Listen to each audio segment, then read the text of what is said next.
L'énergie hydraulique, on l'utilise principalement pour produire de l'électricité. C'est les grands barrages qu'on voit en France, mais aussi dans les grands pays du monde que sont le Brésil, la Chine, la Turquie.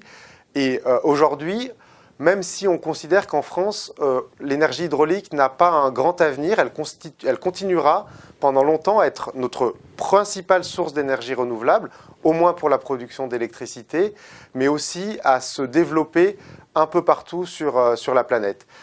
L'énergie hydraulique, elle a plusieurs gros avantages. C'est que d'une part, elle permet de stocker l'énergie. C'est l'eau qui est stockée dans les barrages qu'on active en appuyant sur un bouton un peu comme on veut. Et c'est un gros avantage par rapport à des énergies comme l'éolien ou le solaire parce qu'elle permet de venir en complément quand il n'y a pas de vent ou quand il n'y a pas de soleil pour apporter une énergie renouvelable en complément aux énergies qui ne produisent pas.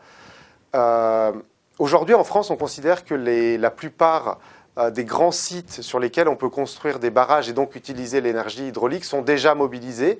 Par contre, dans les grands pays du Sud, qui aujourd'hui ont beaucoup besoin d'électricité, on voit exploser la construction de ces barrages. C'est le cas au Laos, c'est le cas en Chine avec un des plus grands barrages du monde qui s'appelle le barrage des Trois Gorges.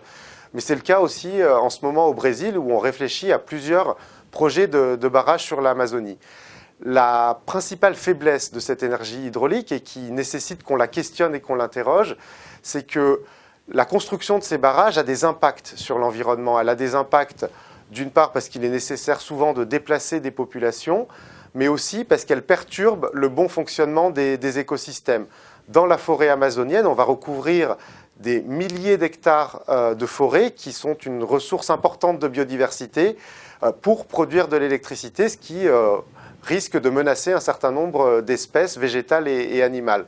En France et en Europe, on a aussi un certain nombre de difficultés puisque certains barrages font par exemple obstacle à la migration des poissons qui ne peuvent plus remonter, c'est le cas notamment des saumons, jusqu'à leur lieu de reproduction. Donc comme toutes les énergies, l'énergie hydraulique a un certain nombre de limites, mais aujourd'hui, le fait qu'elle soit peu chère, assez peu polluante et qu'on puisse en gérer les impacts. On peut par exemple construire des passerelles pour permettre aux poissons migrateurs et aux saumons de remonter jusqu'à leur lieu de reproduction, fait que pour nous, elle a un avenir important.